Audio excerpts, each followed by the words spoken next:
আসসালামু আলাইকুম। অষ্টম শ্রেণীর গণিত টিউটোরিয়ালে তোমাদেরকে স্বাগতম। এই ভিডিওতে পরিমাপ অধ্যায়ের অনুশীলনীর ২১, ২২, ২৩ এবং ২৪ নম্বর অঙ্ক সলভ করব। প্রথমেই আমরা ২১ নম্বর অঙ্কটা পড়ি। আয়তাকার একটি মাঠের দৈর্ঘ্য প্রস্থের ১.৫ গুণ। প্রতি বর্গমিটারে ১.৯০ টাকা দরে ঘাস লাগাতে এত টাকা ব্যয় হয়। প্রতি মিটার এত টাকা দরে ওই মাঠের চারিদিকে বেড়া দিতে মোট কত টাকা ব্যয় হবে?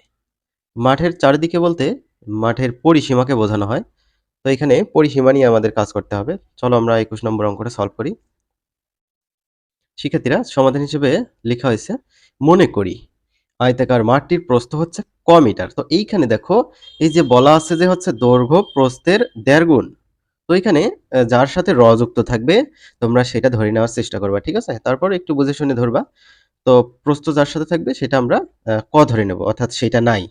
তাহলে আয়তাকার মাঠটির প্রস্থ ক মিটার? তাহলে বলছে যে দৈর্ঘ্যটা প্রস্থের ১.৫ গুণ। তাহলে দৈর্ঘ্যটা কি হবে এখন? দৈর্ঘ্যটা কি হবে?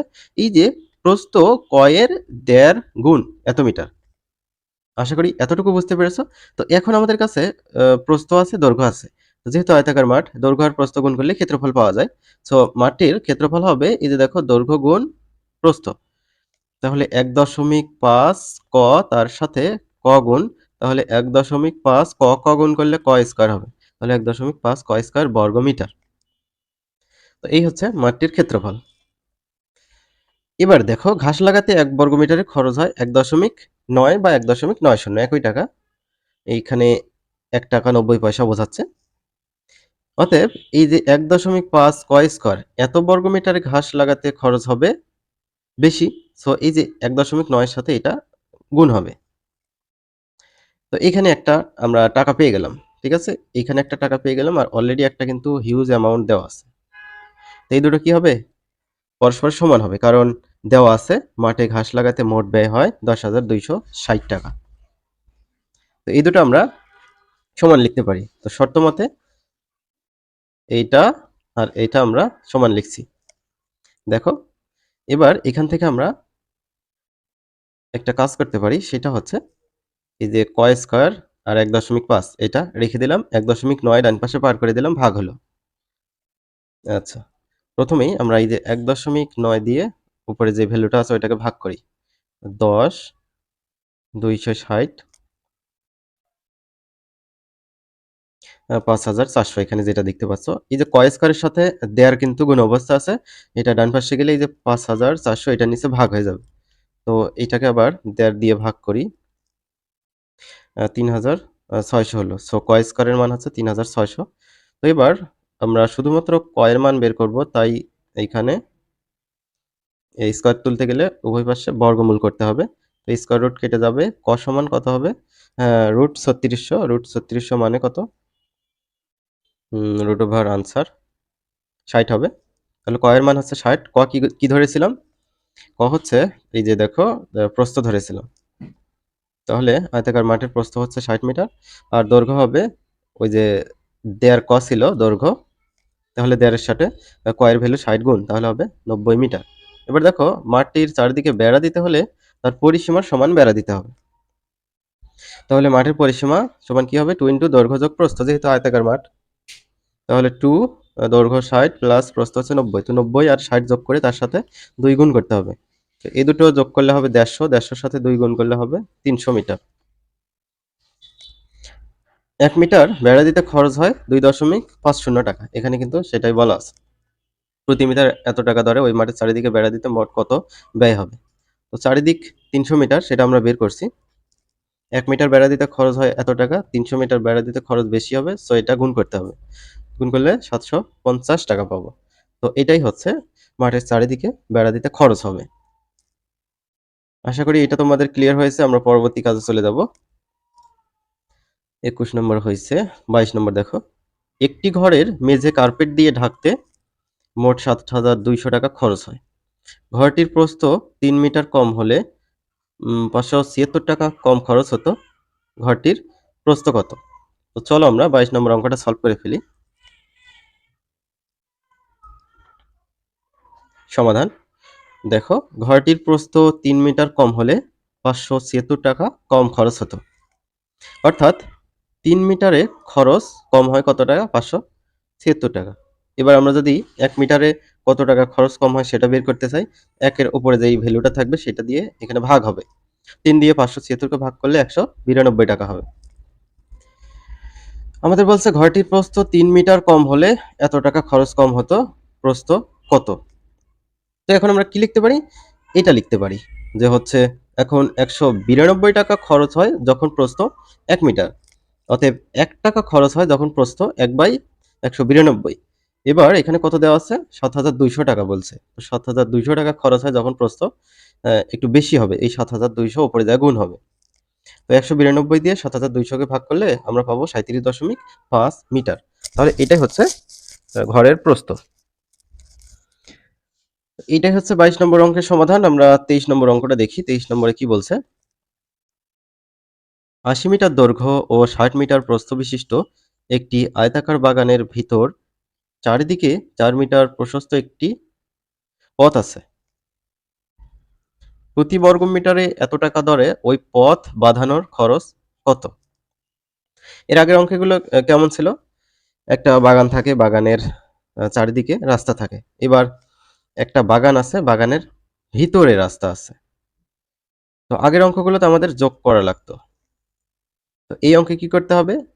বিয়োগ করতে হবে। এখানে তোমরা দেখতে পাচ্ছ 23 নম্বর সমাধান দেখো। দেওয়া আছে বাগানের দৈর্ঘ্য ৮০ মিটার, প্রস্থ ৬০ মিটার। এবার আমরা এই যে পথ সহ বাগানের হচ্ছে দৈর্ঘ্য আর প্রস্থটা দেখতে পাচ্ছি ৮০ আর ৬০। তো পথ সহ বাগানটির ক্ষেত্রফলটা আগে বের করে নিই। তো ৮০ আর ৬০ গুণ করব, তো ৪৮০০ বর্গমিটার হবে। এবার বলছিল যে বাগানের ভিতরে চারদিকে ৪ মিটার প্রশস্ত একটি রাস্তা বা পথ আছে। এখানে সেটা লিখছি, বাগানের ভিতরে চারদিকে ৪ মিটার চওড়া একটি পথ আছে। তো জেনুইন বাগান কিন্তু হচ্ছে এই যে এইটা, এই যে পুরোটা, এই পুরোটা। তো এর ভিতরে এই যে ৪ মিটার চওড়া একটা রাস্তা আমরা দেখতে পাচ্ছি। এবার কি করব? এই যে রাস্তা বাদে বাগানের দৈর্ঘ্যটা বের করব। তো অলরেডি কিন্তু এখানে আমরা দেখতে পাচ্ছি দৈর্ঘ্য হচ্ছে ৮০। তো এখান থেকে ৪ মিটার কি হবে? উম বাদ হবে। কোন ৪ মিটার বাদ হবে সেটা একটু দেখো। এই যে এই ৪ মিটার বাদ হবে আর এই দিক থেকে ৪ মিটার বাদ হবে। তাহলে উভয় দিক থেকে ৪ মিটার বাদ মানে ৪ দোকানে ৮ মিটার বাদ। ৮০ থেকে ৪ দোকানে ৮ বাদ দিলে হবে ৭২ মিটার। এবার পথ বা রাস্তা বাদে বাগানটির প্রস্থ বের করব। প্রস্থ কিন্তু এখানে আমরা ৬০ দেখতে পাচ্ছি। উভয় পাশ থেকে ৪ মিটার বাদ যাবে। ৪ মিটার বাদ অর্থাৎ এই যে এটা বাদ, এই জায়গাটুকু, আর হচ্ছে এই জায়গাটুকু বাদ। এইটুকু হবে আমাদের পথ বাদে বাগানটির প্রস্থ। তাহলে ৬০ থেকে কি করতে হবে? এদিকে ৪, এদিকে ৪ অর্থাৎ ২ গুণ ৪ অর্থাৎ ৮ বাদ যাবে। তাহলে হবে ৫২ মিটার। তো পথ বাদে যে বাগানের দৈর্ঘ্য আর প্রস্থ পেলাম এটা দিয়ে ক্ষেত্রফল বের করব। তো দৈর্ঘ্য আর প্রস্থ গুণ করলে আমরা ৩৭৪৪ পাবো। এবার দেখো পথ সহ বাগানটির ক্ষেত্রফল পাইছি এটা, আবার পথ বাদে বাগানটির ক্ষেত্রফল পাইছি এটা। এখন শুধু পথের ক্ষেত্রফল কিভাবে বের করব? এই যে সম্পূর্ণটার ক্ষেত্রফল থেকে মাঝেরটার ক্ষেত্রফল বাদ দিলেই আমরা এই যে পথের ক্ষেত্রফলটা পেয়ে যাব। তো এই যে দেখো সম্পূর্ণটার ক্ষেত্রফল থেকে মাঝেরটার ক্ষেত্রফল বাদ বিয়োগ করলে এটা পাবো। এখন আমাদের বলছিল যে হচ্ছে প্রতি বর্গমিটারে ৭.২৫ টাকা দরে ওই পথ বাঁধানোর খরচ কত? তাহলে ১ বর্গমিটার পথ বাঁধানোর খরচ এত টাকা, আর এখানে কত আসলো? এত বর্গমিটারে পথ বাঁধানোর খরচ বেশি হবে। তো গুণ করলে ৭,৬৫৬ টাকা পাবো। এটাই উত্তর। এই অঙ্কগুলো সৃজনশীলের জন্য খুবই বেশি ইম্পর্টেন্ট। আমরা ২৪ নম্বর অঙ্কটা এবার দেখব। ২.৫ মিটার গভীর একটি বর্গাকৃতি খোলা চৌবাচ্চায় মানে হচ্ছে উপরের দিকে হচ্ছে ঢাকনা নাই, চৌবাচ্চায় এত লিটার পানি ধরে। এর ভিতরের দিকে সীসার পাত লাগাতে প্রতি বর্গমিটার ১২.৫ টাকা হিসাবে মোট কত খরচ হবে? তো একটা চৌবাচ্চার উপরে ঢাকনা নাই, চারপাশ আছে, আবার নিচের অংশটুকু আছে, অর্থাৎ চৌবাচ্চার মেঝে এবং ৪ দেয়ালের ক্ষেত্রফল। এই ৫টা অংশের ক্ষেত্রফল আমরা পেলেই এটার উত্তর বের করতে পারবো। অর্থাৎ এখানে যে বলছে যে ভিতরের দিকে সীসার পাত লাগাতে প্রতি বর্গমিটারে এত টাকা হিসেবে মোট কত টাকা খরচ হবে। তো ভিতরের দিকে 5টা অংশ, পৃষ্ঠ অর্থাৎ নিচের অংশ, ডান, বাম, সামনে, পিছনে। এই হচ্ছে মোট 5টা অংশ। তো একটু মনোযোগ সহকারে দেখতে হবে, বোঝার অঙ্ক একটা। আমরা দেখো কি লিখেছি, সমাধান দেওয়া আছে চৌবাচ্চাটির গভীরতা 2.5 মিটার। তো গভীরতা যেটা, উচ্চতা সেটাই। দেখো এখানে আমরা একটা চৌবাচ্চা সাপোজ অঙ্কন করে নিয়েছি। উপরের এই অংশটা কিন্তু খোলা। তারপর হচ্ছে এটা হচ্ছে উচ্চতা বোঝাচ্ছে, এটা হচ্ছে কত, 2.5 মিটার করে। এটা কত, 2.5 মিটার করে। ঠিক আছে? তো এই মিটারটা আমরা সেন্টিমিটারে কনভার্ট করি 100 দিয়ে গুণ করে। তো 250 সেন্টিমিটার হলো। এবার চৌবাচ্চায় 28,900 লিটার পানি ধরে বলা ছিল। তো এই যে লিটারটা আমরা ঘন সেন্টিমিটারে নিয়ে যাব। তো লিটারের সাথে 1000 গুণ করলেই সেটা ঘন সেন্টিমিটারে চলে যায়। কারণ 1 লিটার সমান 1000 ঘন সেন্টিমিটার, ডান পাশে নোট করে দেওয়া আছে। তাহলে আমরা এটা গুণ করলে কি পেয়ে যাব? এই ভ্যালুটা পেয়ে যাব। অতএব চৌবাচ্চার আয়তন এত ঘন সেন্টিমিটার। চৌবাচ্চায় যতটুকু পানি ধরে সেটাই হচ্ছে চৌবাচ্চার আয়তন। এই যে এখন চৌবাচ্চার তলার ক্ষেত্রফলটা আমরা বের করতে চাই। এই যে দেখতে পাচ্ছ তলার ক্ষেত্রফল এইটা। তলার ক্ষেত্রফলটা আমরা কিভাবে বের করব? আমরা জানি আয়তন মানে দৈর্ঘ্য গুণ প্রস্থ গুণ উচ্চতা। তো এখানে উচ্চতা হিসেবে এই যে গভীরতাটা দেওয়া আছে, এটাই হচ্ছে উচ্চতা ধরবা। তাহলে এখানে দেখো তোমরা বুঝতে পারবা, আয়তন সমান দৈর্ঘ্য গুণ প্রস্থ গুণ উচ্চতা। আমাদের আয়তন কিন্তু দেওয়া আছে, ঠিক আছে? এই যে এখানে দেওয়া আছে এটা। তো এটা জানা আছে। তারপর উচ্চতাও জানা আছে। এত মিটার গভীর, উচ্চতা, গভীরতা একই জিনিস। তো চৌবাচ্চার তলার ক্ষেত্রফল আমরা এভাবে বের করব। এই যে ক্ষেত্রফল মানে কি? দৈর্ঘ্য গুণ প্রস্থ। তো এখানে দৈর্ঘ্য আর প্রস্থ এটা কি বোঝাচ্ছে? ক্ষেত্রফল।